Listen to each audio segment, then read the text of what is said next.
Ang susunod na programa ay rated PG. Patnubay at gabay ng magulang ay kailangan sa mga batang manonood.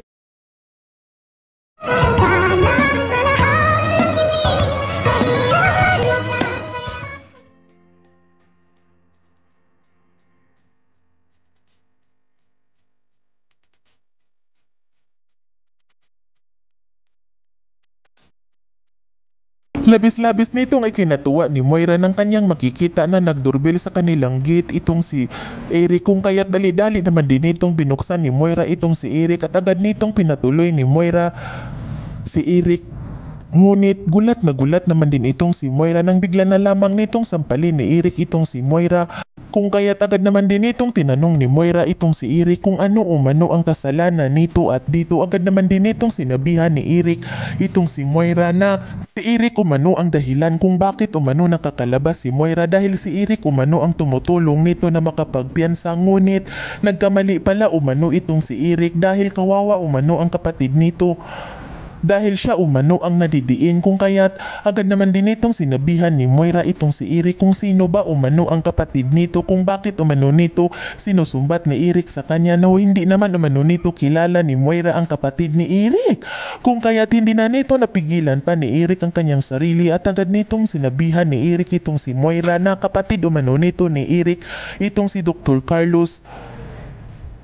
At hindi umano nito pwedeng gawin ni Moira na idiin dahil wala naman umano itong kasalanan, at ang mayroon umanong kasalanan ay walang iba kundi itong si Moira.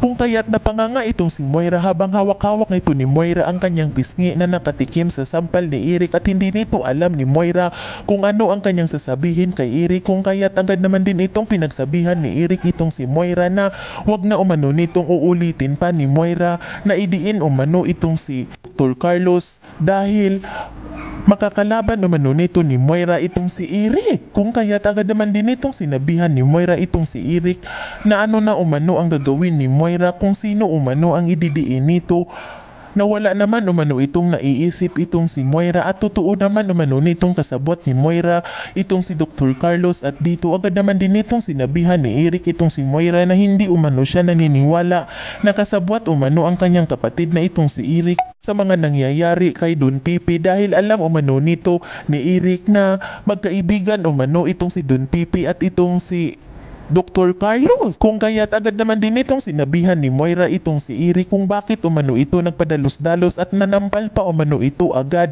Tinanong nito ni Moira itong si Eric kung mayroon ba umano itong ebidensya na nagpapatunay na magkapatid umano silang dalawa, at kaniluloko lang umano ito ni Dr. Carlos upang makuha umano nito ni Dr. Carlos, upang matulungan umano nito ni Eric itong si Dr. Carlos. Yan ay ating aabangan sa susunod pa na pangyayari sa kaganapang ito ng abot kamay na pangarap.